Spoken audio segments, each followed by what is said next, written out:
దశరథుడి ఆత్మస్వరూపాలను చెప్పుకున్నారు. నిజంగా దేవుడైతే తానే రావణాన్ని సంహరించి వెంటనే సీతమ్మను తీసుకొచ్చేవాడు కదా. మరి దేవుడిగా ఇక్కడ ప్రవర్తించలేదు. కష్టాలు పడ్డారు. 14 మాసాలు 14 వర్షములు అనేక కష్టాలను భరించారు.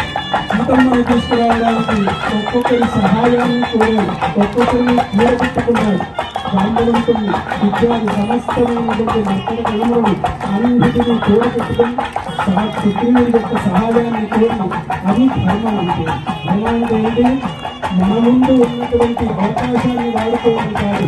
అది ధర్మము అధర్మము విచక్షణను తెలుసుకొని వాడు ఆచరిస్తున్న ధర్మమైతే వాడి వెళ్ళడం.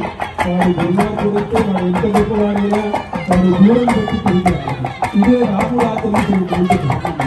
అలా రాముడు ఉన్నాడు కాబట్టి రామో విగ్రహవాన్ ధర్మ అని చెప్పి మొట్టమొదటిగా చెప్పినటువంటి వాడు మారించుకునే రాక్షసుడు. మనందరి